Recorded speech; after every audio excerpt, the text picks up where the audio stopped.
coming through. Okay. Good morning, Phil.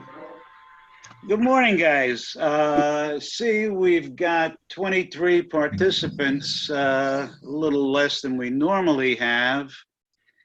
But let's see where we go. And good to see you all. Everybody's getting ready for the 4th of July weekend. And somehow they're going to have fireworks coming off Landmark Tower. Just hope they don't set it on fire.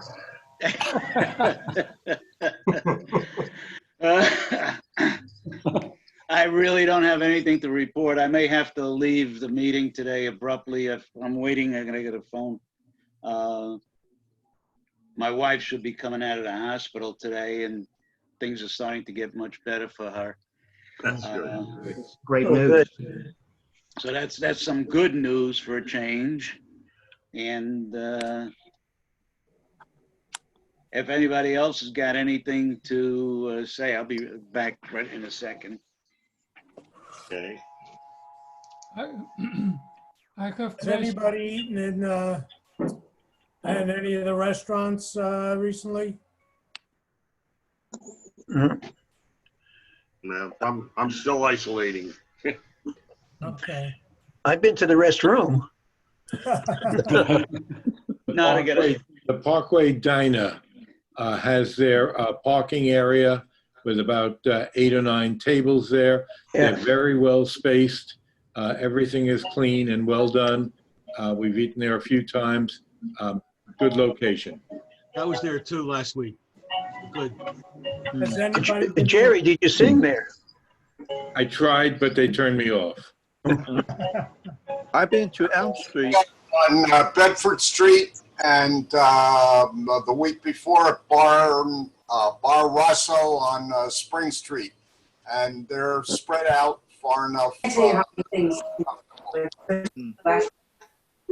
Elm Street has their parking lot turned into an outdoor restaurant. I agree with you 1,000%, and I keep saying, can't we find somebody else? I don't know what to say there, but. Okay, Joe. Are you back, Joe? Yeah. Yeah, she's back. Okay. All right. So, we're gonna wing it. We do have Lester's presentation. Yep. We're gonna have to, we're gonna wing these meetings. Nothing formal. I don't think, any, go through minutes or go through anything else. It's just a form of getting together and bringing up whatever subjects we want. Maybe we'll have a speaker if we can get one, video now and then, and let's see where it takes us. And as we go along, if anybody has any suggestions, don't hesitate to contact me or Steve or Carl. We'll try to be around and get your suggestions in and try to make these little, get-togethers interesting. Go ahead, Larry. I got the Yeah, I just want penalty to, order. Instead of everything being store pickup, somebody's back we have up. them saved. Mute somebody because they're back up. I just want to give a shout out to Stu Madison because he was listed in the Jewish Week as one of the heroes of the community for some stuff he's been doing for his synagogue. And terrific, Stu. Nice picture of you as well. Where was this? In the Jewish Week. Jewish Week. The Yeah, newspaper. Yeah, I was gonna say, I get a monthly. I'll have to get that. Yeah. What did I do? I don't know what I did. Stu, I'll send you a copy. There was a 2-page spread. You listed community heroes, and you were one of them for Really? your tireless efforts in contacting people and doing things for the temple. Fantastic, wonderful, congratulations, Stu. Yeah, I'll scan. Congratulations, Stu. Yeah, very good, Stu. Keep up the good work. Yep. And David, I saw a picture of you carrying flowers somewhere. In that same, Yeah, I picked up flowers at the JCC. That was part of their fundraising thing. Evidently, I was the first person to show up wearing mask and gloves, so they took my picture. And they recognize you with your mask and gloves. Oh, one thing I did last Saturday, if you look and they were advertising mask giveaways and pop-up testing. So on Saturday I went and it was at the Union Baptist Church up on Newfield Avenue. I had a free COVID test. You just drive up and fill out a form and they'll stick up your nostril, and I got the call back from a Dr. Fort, F-O-R-T-T, who said, I'm negative, which is good. But, so, it's something to take advantage. You don't need appointments. You don't need anything. And you just drive up, and I was in and out in about 15 minutes. Yeah, in terms of masks, the city has tons of them. They're constantly giving them out. If for some reason you can't find out where, give me a call. I have contacts there, and I've also got some here myself that I got from the city. Yeah. Does anybody know how long the masks are viable? Because I've been wearing mine for a couple of weeks, only when I'm out at the golf course, for example, or in the store. Is it a paper mask?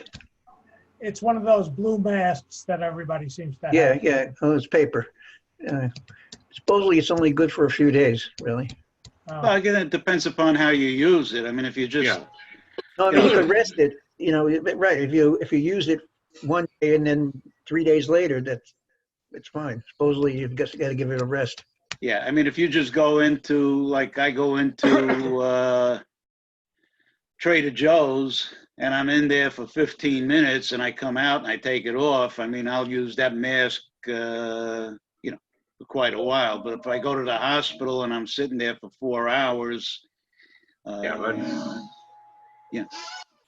You don't know. Tell you what we do. We have multiple masks. You can get them at those pickup spots. When we use a mask, we'll usually use a separate mask for each store that we go in. When we get home, we have a spray that we spray the mask on the front and the back, and then periodically you can wash those masks, and they'll last a lot longer. And those are those paper masks, and I think that works out for the best. Larry, I wouldn't wear the same mask every day without doing anything to it. One thing, Bob, they don't recommend spraying any chemical because that may create other problems. So washing would be fine, but... That's not what the president says. Yeah, but you're supposed to do the opposite.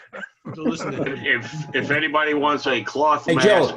Joe, where was the testing? The testing... Joe, where was the testing site? Yeah, last Saturday, it was at the Union Baptist Church. But it varies. I know the week before, it was across the street from Our Lady of Grace School on Glenbrook Road. You know that little Irish gift store that's at the head of the Helco or whatever they're called, Eversource complex. The driveway that goes down just before it goes down to drive. They were doing it there. So I get the message from, I don't know who, police department or something on Facebook, and it'll pop up. But I guess if you... I think the city site has it also. The city site may have it, yeah. You got to check. It's movable. It doesn't stay in one spot. They announce it in the Advocate, usually. Is there a place where you can get a free antibody test? Hey, Joe. I don't know about that. No, that's blood work. Joe. I'm not sure what the point is of going to get a COVID test. I mean, what would I'm you do? sorry? Found out you were positive, but an antibody test would be very helpful. Oh, Yeah, we I got guess my you wife gotta and I go through your doctor. Yeah, my wife and I went through our doctor to get a prescription for the antibody test. We had to get blood drawn, and it took about 48 hours before they got back to us. And we were negative, which means that we don't have any antibodies. So we were hoping we did. Can I say a word? Go ahead, Bob. Just very quickly, the masks that we use do not protect us at all. What they do is they protect us from spreading the virus to anybody else.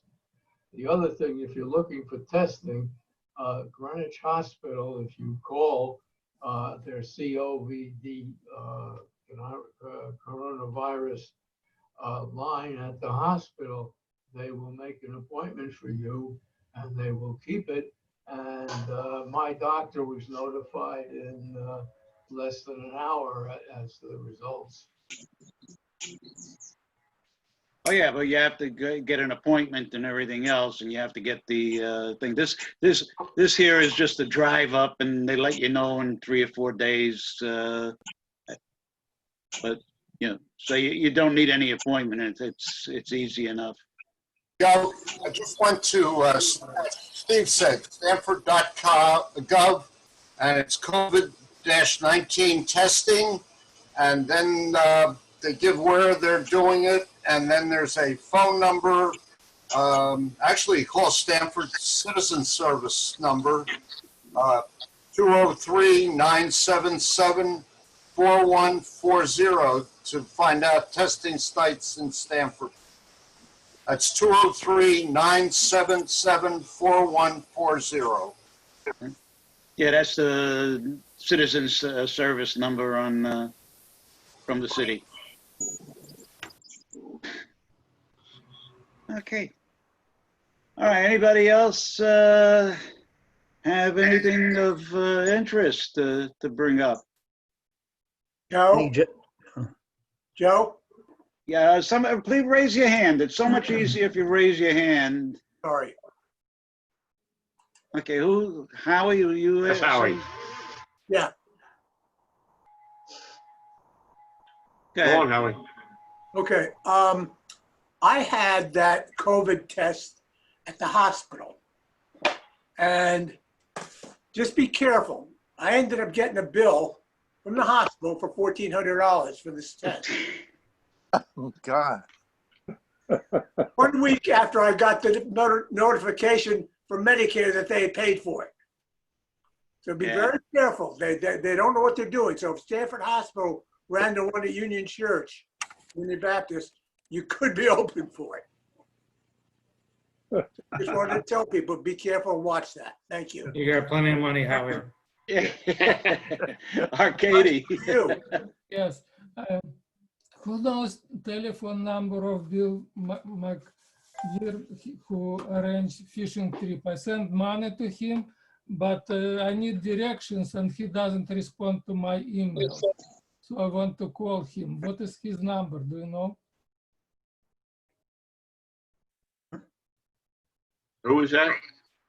Bill McGear. Bill McGear. Yeah.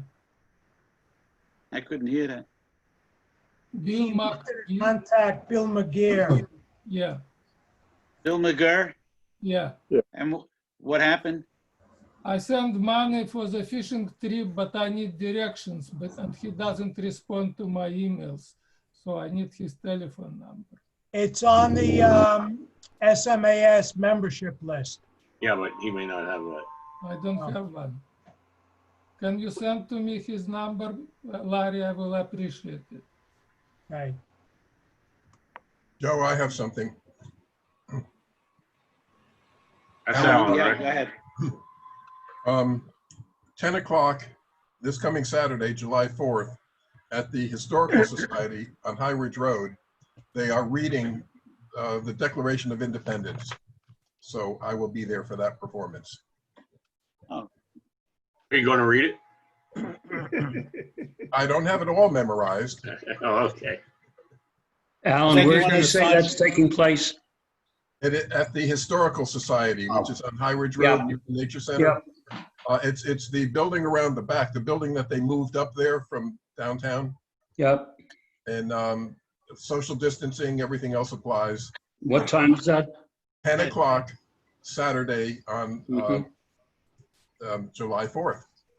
You gonna sign it, Alan? Are you gonna sign it? You already did. I have a copy in my house that I did sign. You know where the Declaration of Independence was signed? At the bottom. At the bottom, exactly.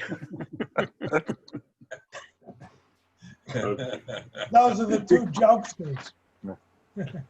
Go figure. Am I allowed to Do a bar. Am I allowed to tell a joke now?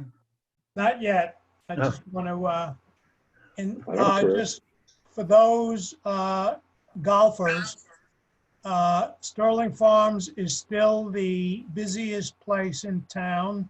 And I did notice that they are serving in the upstairs dining area of the snack bar complex. So I think there's enough distance there that might be come October that we'll be able to actually have a luncheon.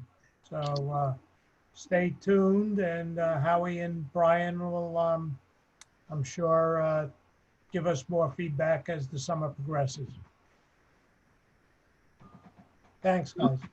Larry, this is still a question for you about golfing. I was talking to some new people in our place. What do they charge for golfing at the two places? At Sterling Farms, if you have a permit, the permit costs $60 if you're a resident. You have to bring your driver's license and one other form of that shows that your address, some kind of a utility bill or something like that. And during the week, if they're a senior, it's $24 and it's $15 for the cart. And the senior rates do not apply on the weekends. And if you're not a senior? If you're not a senior, it's 30 something, but I don't know. It's on the website. Okay. It's on the Sterling Farms website. And the other golf course, do you have any idea what they charge? Same thing? Similar, maybe $1 difference, I'm not sure. Okay, thanks.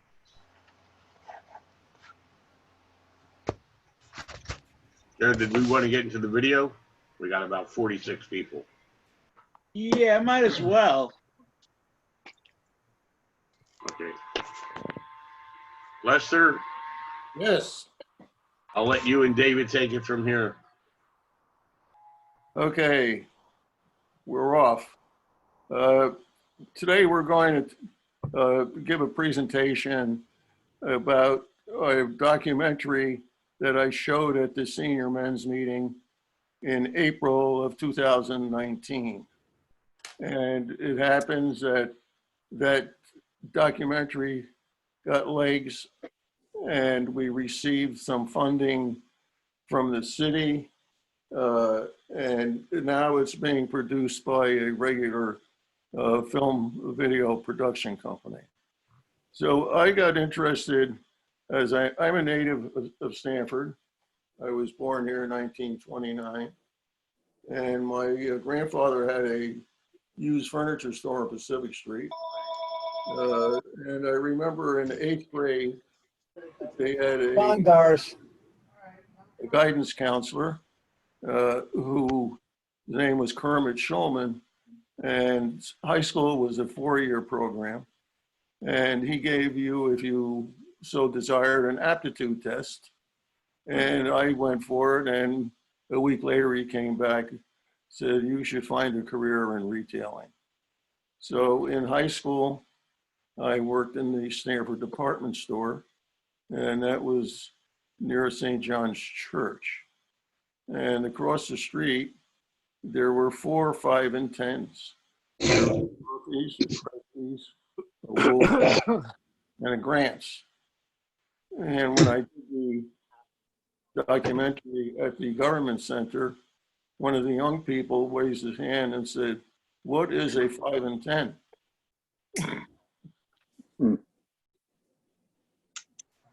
So my working career in high school was at the Stanford department store. Yeah, the guy with the It was a popular priced department store. The upscale store was the C.L. Miller Company. And the very upscale stores were on Bedford Street. So I spent my entire working career at Rovin's Curtain Shop. And we had stores in Westport, Wilton, Greenwich, and Stanford. Most of my time was spent in the Stanford store. So I got to know all the merchants, and I retired the last day of December 1984. And that was the year that the Jewish Historical Society was getting formed. So I was a member of the original staff, and I was the second president. Then one day I was at the archives and someone called, "Can you help? I'm trying to find out who owned the ladies' dress shop on Bedford Street."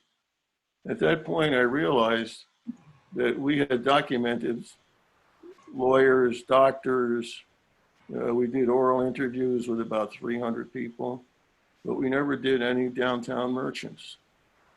So we started collecting, and I was fortunate. We formed a committee, and I was able to get meetings with people whose family had stores downtown. There was Gail Trell, who was my business manager.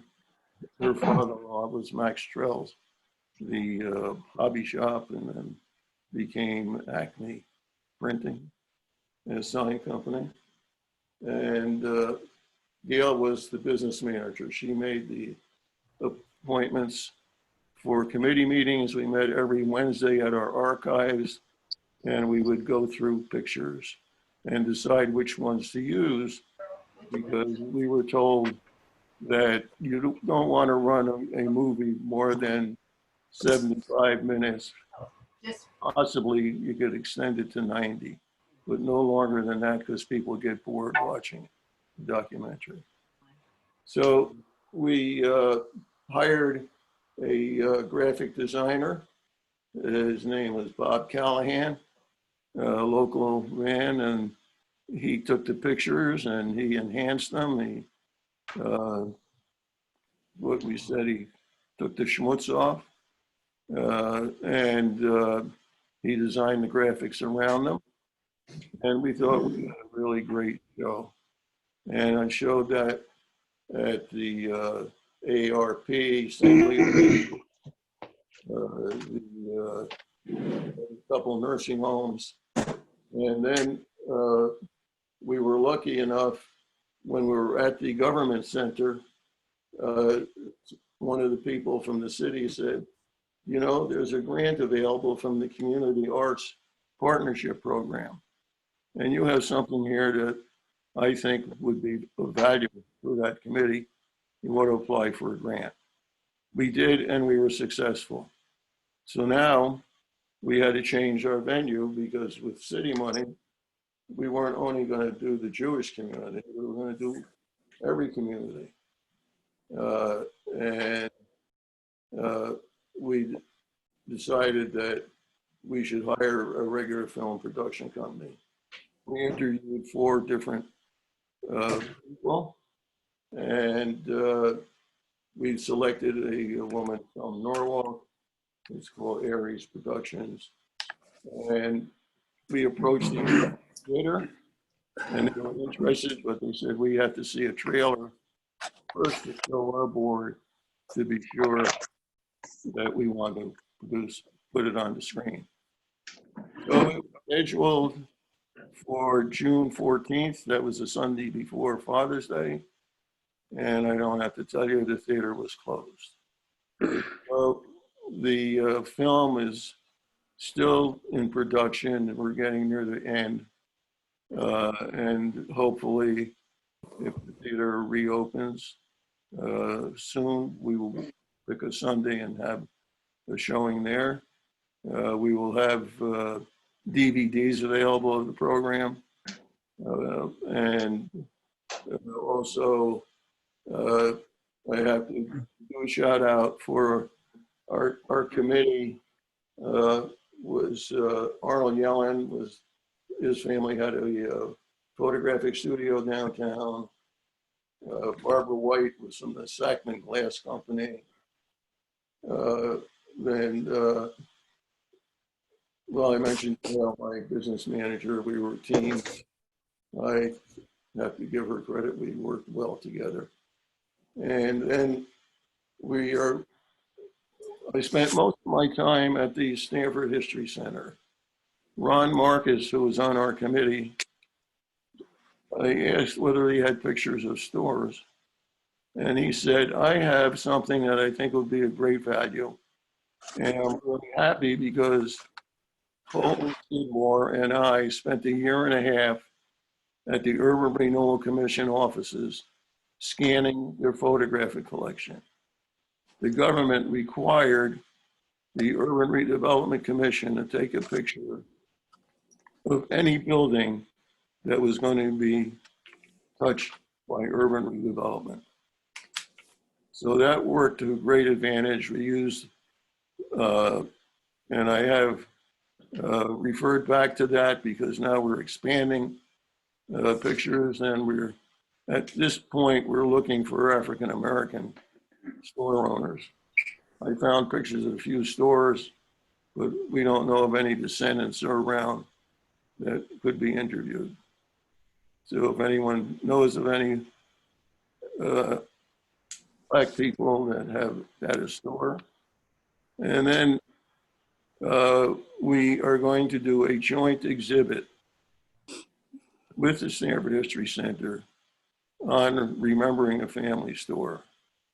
So, now, David Kaplan has been a great asset with his technical ability, and he's going to assist me today with showing the two pictures, and then we'll show the trailer. So, I'm going to mute everybody except Lester, so that, and I'll leave David on also. So I'll unmute everybody after the video. One of the other.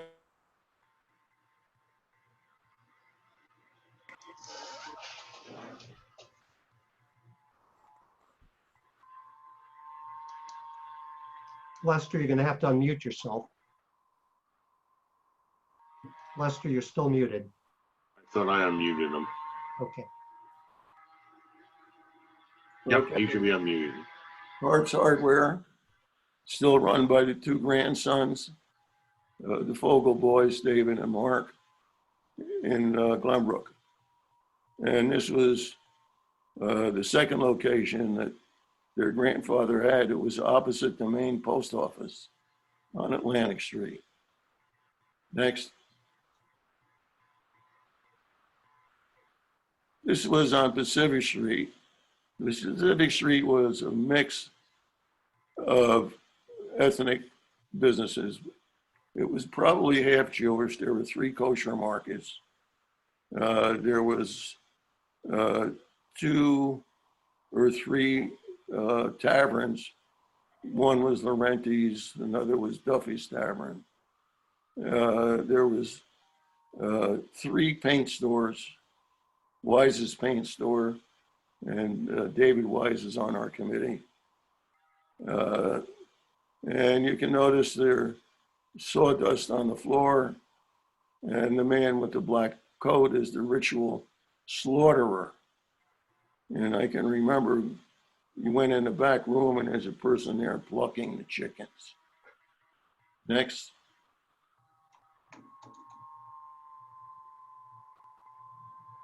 This is Atlantic Fish Market, very popular store.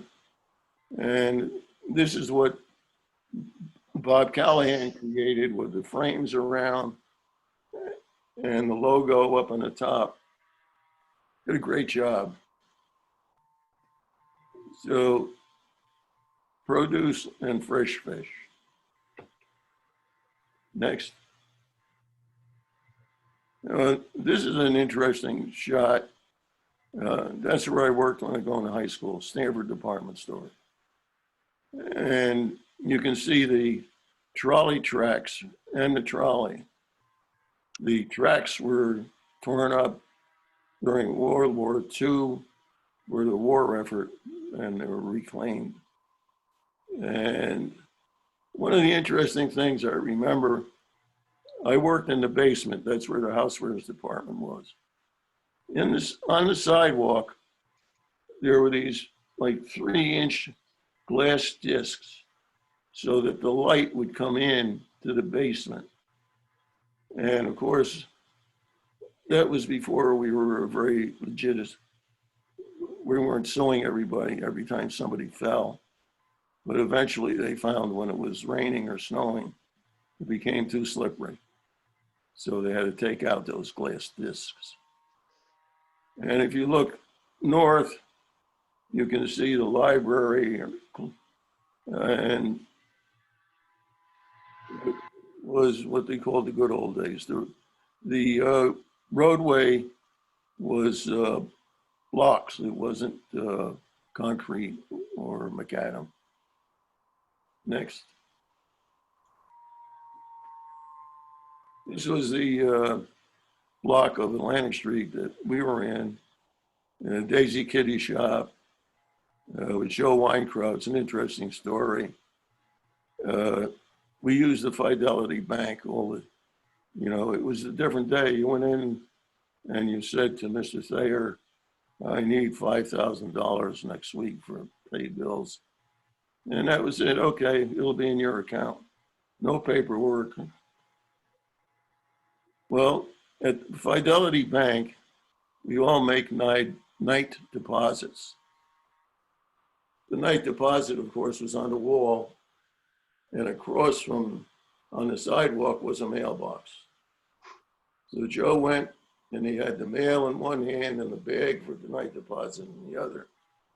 And he put the bag in with the money in the mailbox.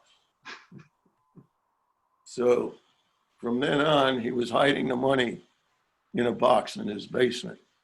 So I would see him out in the back of the store looking through boxes because he would forget which box he hid the money in. Next.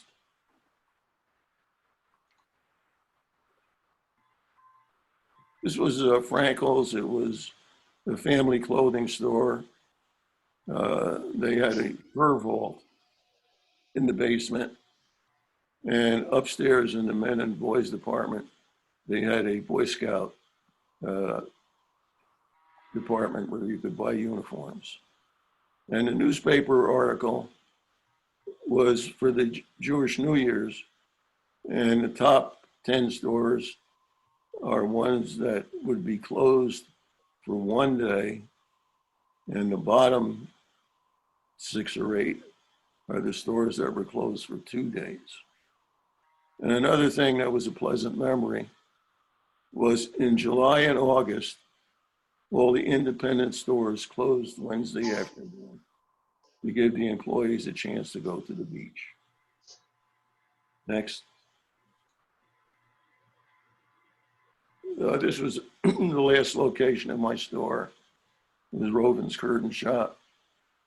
It was interesting. We had Kramer's, which was a fabric store. And you had a phonograph shop. Nielsen's was a men's clothing store. And you can see just beyond Kramer's now is where the Target store is. Next. This is Silmay's, and when we interviewed the 2 sons of the founder, he said that they took a train to Stanford and they liked what they saw, and that's when they opened Silmays, which a contraction. It was Sylvia and Mayor. That's where Silmays came from. And you notice there was a hotel upstairs over Silmays. And later that spot became a Chinese restaurant. I think Sei Wu was first located upstairs. Next. Now, I just came across these pictures and I thought they're really important because here, this is on Willow Street. For those of you who are, well, we say newcomers, Willow Street is now Tresser Boulevard. And this part of Willow Street was near where the entrance to the garage to the government center. That would be the entrance, it's the side entrance to the garage. And they're protesting, and one of the signs said, we just move and we get the slums. The URC was giving money to the merchants to relocate, but they're giving nothing to the tenants. And that goes back to 1964, when there were protest marches in Stanford. Next.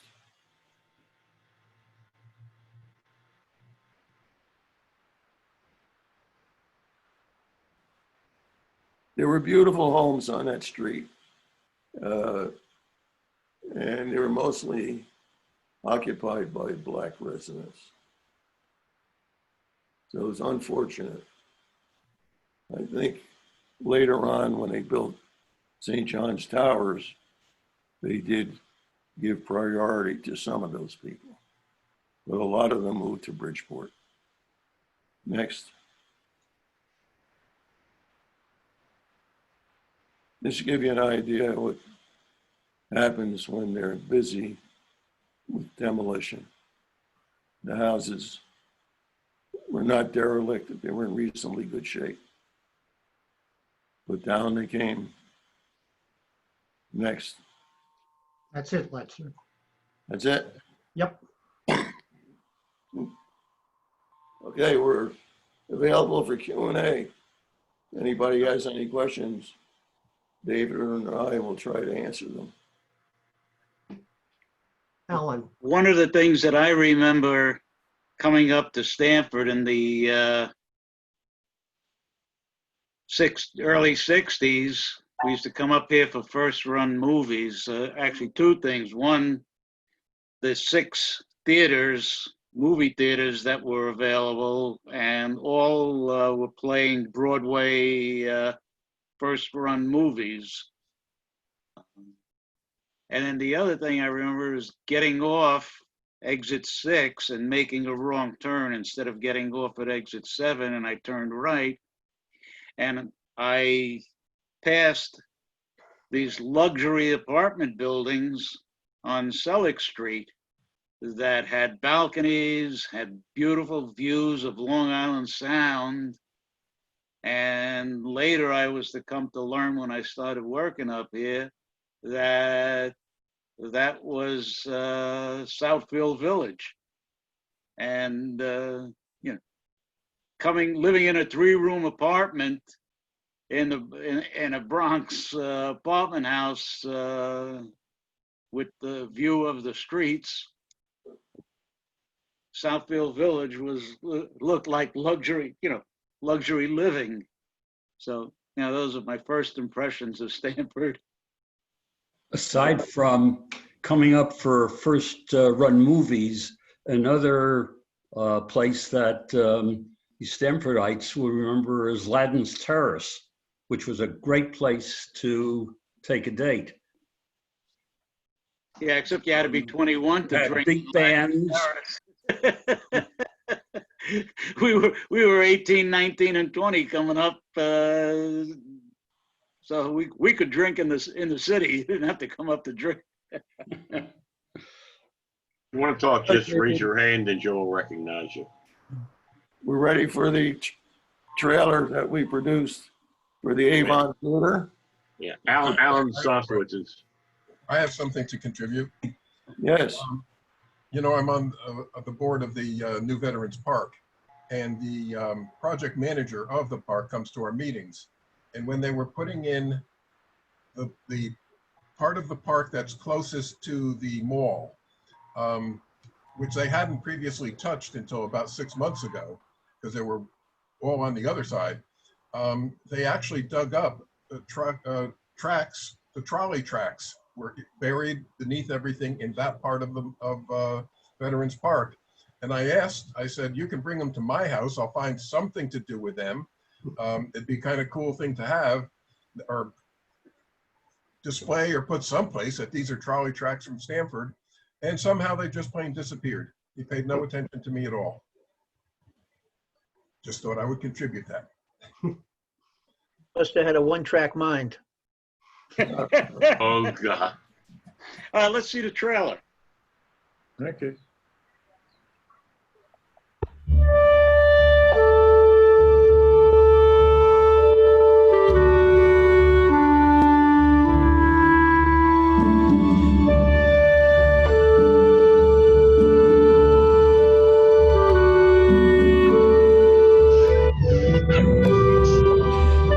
It was a community where everybody knew everybody. A number of the families are still here. It really was the bedrock of Stamford in the first half of the 20th century. Pacific Street was certainly the center of the Jewish community, but it was more than that. It was really the center of the urban hub of Stamford itself. The store was too small to have a lot of staff. So if my father wasn't there, the store wasn't open. It was ingrained in my heart, soul, and being from a very early age that the food on my plate was there because of the customers that patronized our stores. And our customers, most of the people we almost knew personally and who had dealt for us through several generations. And it was a great business. My memories of a kid was really just going in and running around, and when I got to be too much of a nuisance, my grandfather would hand me a feather duster and ask me to go dust the nails. My job at age 6 was to make sure there was 100 paper clips in every box. I worked in the shirt unit, and I folded shirts with the little old ladies that were there. Grandpa Harry, is what we called him, was a Polish immigrant, and came to this country probably in the 1890s. He began a store, a newspaper cigar store in downtown Stamford. The story is that they came up on a train and they got off in Stamford, which was the first stop, and they looked around and they liked it. So they stayed here. He realized, and this was a breakthrough in his business, that he could freeze wires and then get a precise cut. It grew from a small men's clothing store to really like a department store. I remember the big counters with fish in it and vegetables and sawdust on the floor. And I grew up in that store. I mean, I lived weekends. I would be down there helping him from the time I was very little. Mamas and Papa stores. People like Mamas and Papa stores. But Wise's paint store ended when Pacific Street ended. They destroyed the core center of Stamford, Connecticut. I constantly have dreams that I'm my age now and I'm with my father. And the store is boarded up. This is after we moved out.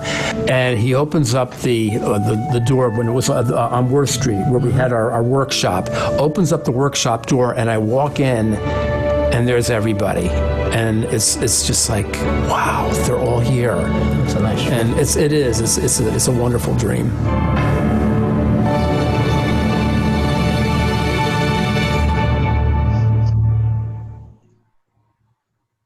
So, too bad. That was a promo. Oh, it was just a promo. Yeah. Any other questions about the trailer? Larry here. I have a question about the slides that you had earlier. The one that showed the department store with all the what looked like Model T Fords. What year was that picture taken from? Originally, we had so many pictures that we said we would do a quarter of a century, 1940 to 1965. Then we had to say circa 1940 to 1965, because we started to come across some wonderful pictures that shouldn't have ended up on the editing room floor. I would assume that that picture was taken about 1940.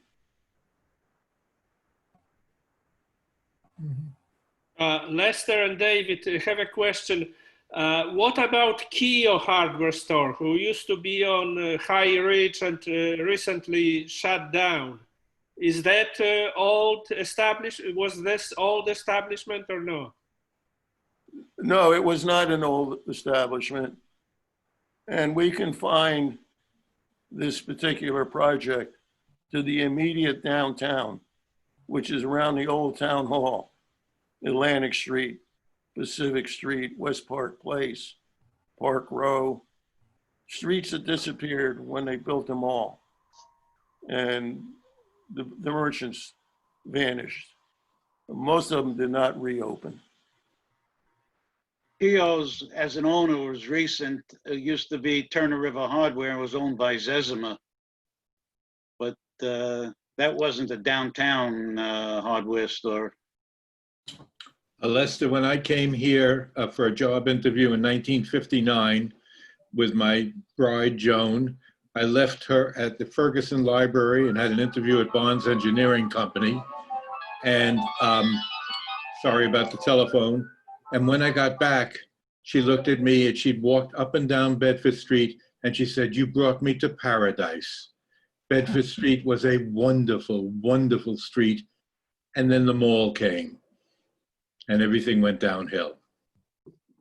Yes, the mall, that fellow that was interviewed from Silverman's Furniture, he was the gadfly which said, he told everyone that it's going to ruin the city and that building is the only structure in the entire United States where they allowed the shopping mall to bisect Route 1. And that's why when you go down and you want to get to Greenwich from Darien, you have to go around the outside of downtown now because the mall is in the way. I have a question for you, Lester. It would be good. It would be good if you would contact the Stanford Educational Board, because your movie is so informative. How big is contrast between, how people live and shop, 40 years ago compared to what is it done now. So, people and students, children would see how time make a progress. Well, we'll be doing a 6-month exhibit at the Stanford History Center. It's going to be a joint exhibit between the two historical societies. And that'll give them an opportunity, if people want to bring their children.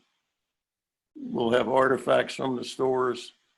We have some price marketing machines. Before we had barcodes.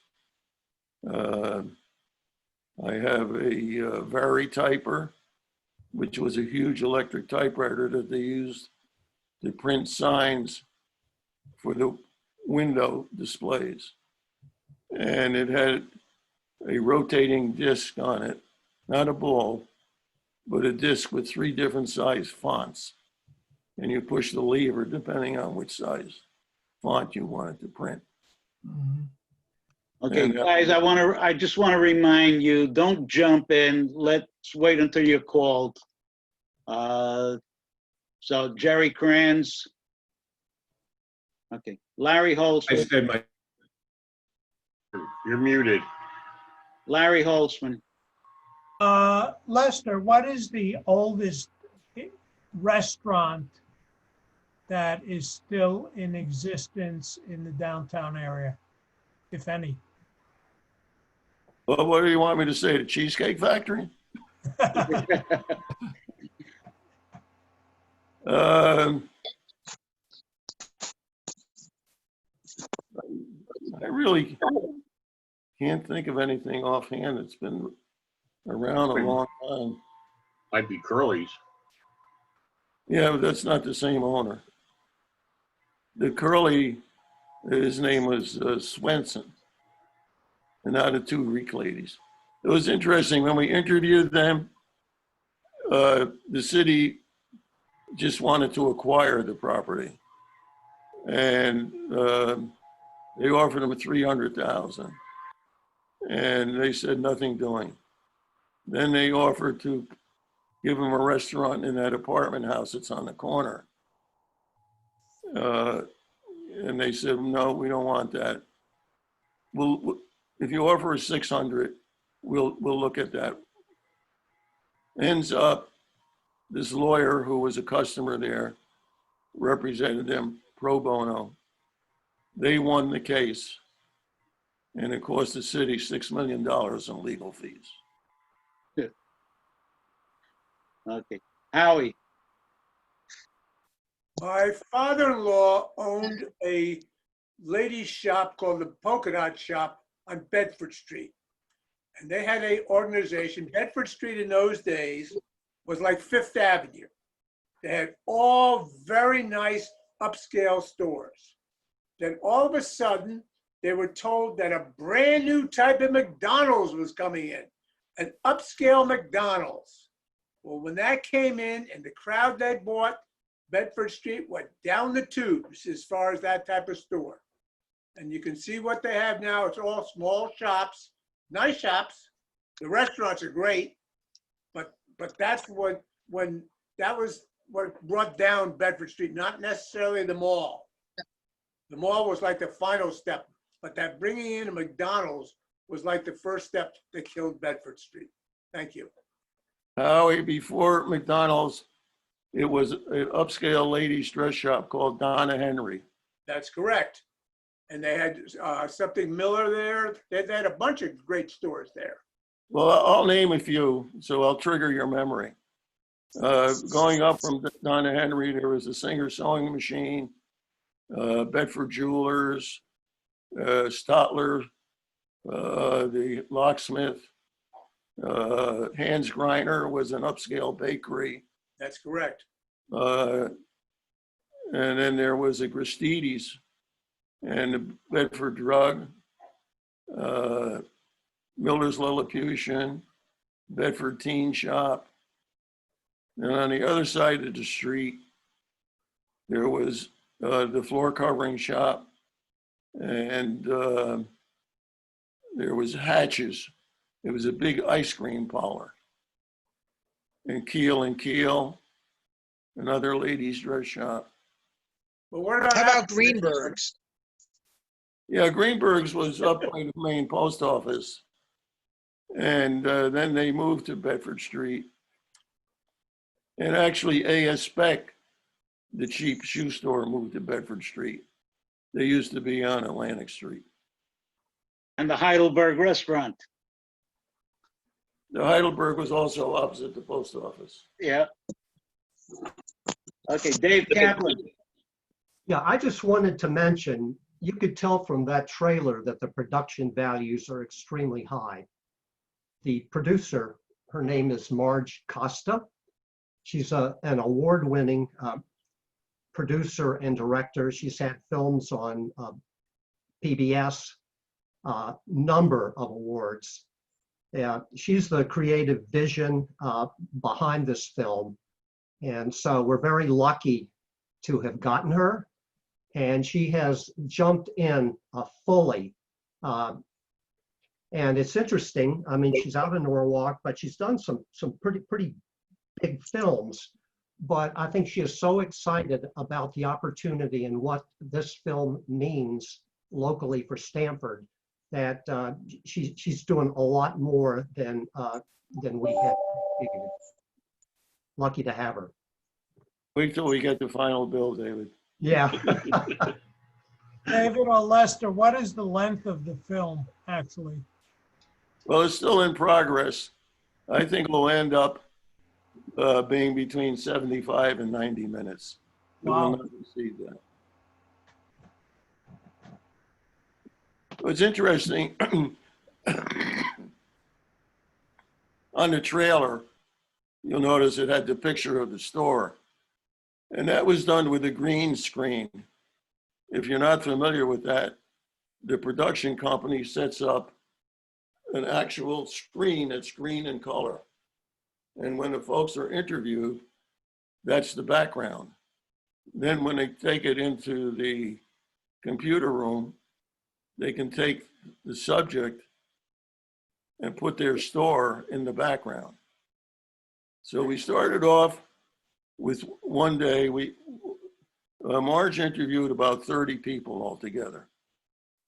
We were able to take a room at the Stanford History Center. But lo and behold, no one could figure out how to shut off the fan motor for the HVAC system. So they didn't want to go back there for the second shot. So I approached the residents on Summer Street. And I said, if you'll give us a room to use, I will come, and we usually charge $150, but I won't charge you, and I'll show the slideshow. And they agreed, and it worked out really well. They actually gave us 2 apartments, one where we could have the people sit and wait, and one where they set up the green screen. So they were really nice to work with. I want to give a shout out to the narrator on the film. Is when you see the finished product, it's Steve Karp. If any of you remember the Stanford Theater Works, it was part of the Sacred Heart School, the Red Barn that's on the corner of 5th Street and Strawberry Hill. And he was the director, producer. He was an actor in some of the plays. And his family had a stationery and office supply business in Stanford. Bill Layton, have you been raising your hand or just pointing a finger at us? Oh, no, raising my hand. I guess Use the blue hand raise on participants. So okay, we well, see it. may I speak or do I have to figure out how to do that now? That's okay, you've got it. Speak, okay, Bill. A couple of questions came to mind. First, when did the McDonald's open? Somebody was mentioning. Carlo. Looking good.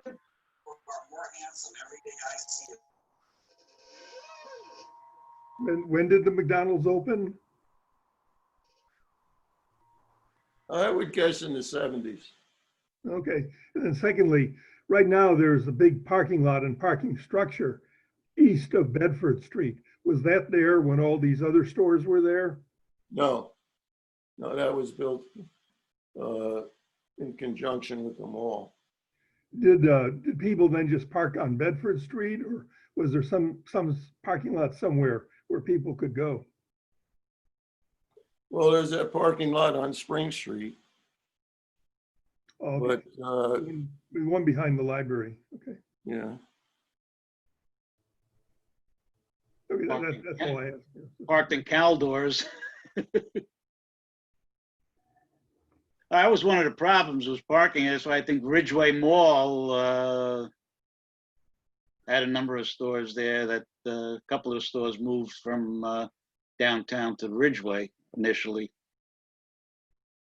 And that was back, Ridgeway came in, what, in the late 50s? Well, there were 2 shopping centers on Summer Street. The other one is where the hotel is now. It's called Town and Country Shopping Center. Yeah, that's right. That's right. Yeah, that's where County Appliance was. Right. Yep, that's correct. And the La Bretagne restaurant. Yeah. Anybody remember the Open Door restaurant? There was a Sabia family up on, I guess it was Stillwater Avenue. Yeah, Open Door. Yeah. Okay. I got my hand raised.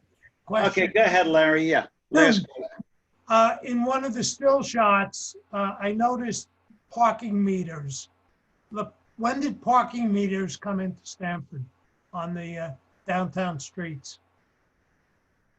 The meters came in around the mid-60s. Really?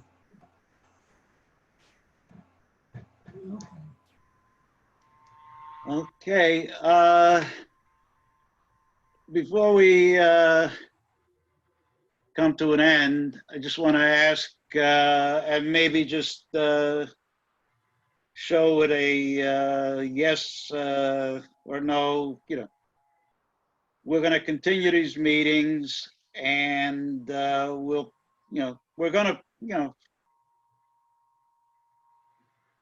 what do you want to say, do them on the fly and catch what may be, and no real format. Again, we'll have something like we had today. If anybody, I'm looking for people to volunteer to come up with something,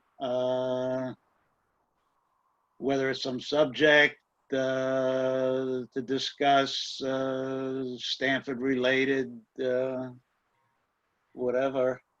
We're going to try and see if we can do this, some of these videos. I don't want to, hit the Greenwich videos all the time, but, there's YouTube.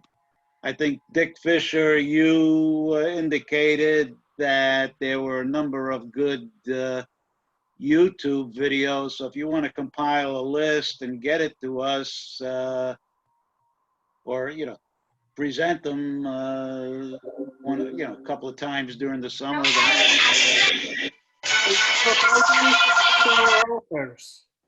Joe, it's on my list to get to you. How do we submit our offers for presentations? Email, like you see, you got the email to me, to Steve, to Carl, and Larry. Add Larry to that. And just let us know. Okay.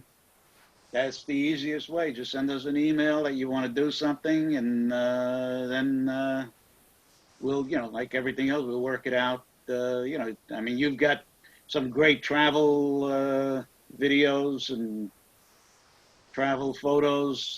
That would be, something, to do informally on one of these sessions. So we're looking to fill up the next 8 weeks. So any suggestions, any thoughts? Otherwise, we'll just have a jam session. Jack wants to talk. So, I got Joe. Who's Jack next to you? Go ahead, Jack. I was wondering whether Alan, he's got a very big history here in town. I don't hear much about his shops. His parents owned land and everything else. I wonder if that would be interesting. Alan, you're there. You want to say something? Yes, I'm here. I never participated in any of the family business. My dad had a jewelry store, and my grandpa, my dad, and his brothers, they bought up an awful lot of properties in Stamford when it was cow pastures. I actually have a joke about that my my grandpa. I don't want to interrupt, but Joe, I have to leave the meeting, so I'll let you close it out. Okay. When my grandpa came here from Poland back in the late 1800s, like many other immigrants, he said he had one little satchel, and through that he first Brooklyn and then settled in Stamford, and he bought up all these properties when they were nothing more than cow pastures, and became successful, that Grandpa was. And so I once asked him, I said, Grandpa, what did you have in that little satchel that you came here with? He said, well, I had about $100,000 in cash and $900,000 in government T-bills. He was Okay. poor. With that, okay, Lester. I want to give a shout out to David Kaplan, because my presentation would have been a blank wall if he wasn't here. Thank you, David. You're quite welcome. And thank you, Les, for sharing, I know, countless hours of work and your avocation and your dedication to. Well, it's been a 4-year project so far, and I think it's kept me sane. Especially through this last 3 months or so.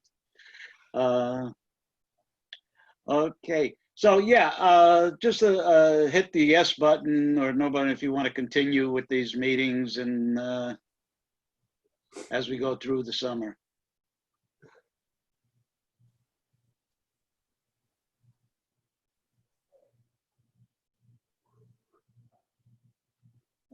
Okay. Yeah, I'm seeing it was like overwhelmingly, people are interested in. Great. So I say we're going to need your help coming up with the thoughts, Jack Halpert. Maybe you want to also give us some insights just to discuss. I mean, it doesn't have to be a formal presentation of your second career up in Hartford. So, well, I wouldn't mind, but it's very boring. And I learned one thing. I'm sure you got some anecdotal story.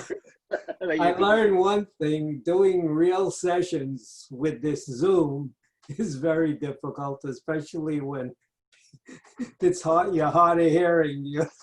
You miss half the You can put it louder. And you're yelling over there.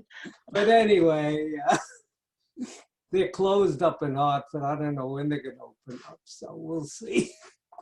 Okay. All right. So with that, we'll end the meeting and hopefully see you all next week, again at 10 o'clock. Thank you for attending and stay safe, stay well, and let's hope that we don't get hit with the second wave. And the only way is to stay, vigilant and be follow the rules. And thank you, Joe, for running these things and agreeing to do that. Thanks, Joe. You're quite welcome, guys. And we'll see you again, like I say, next week. I'm going to end the meeting now. Thanks. Bye. Bye. Bye. Bye-bye.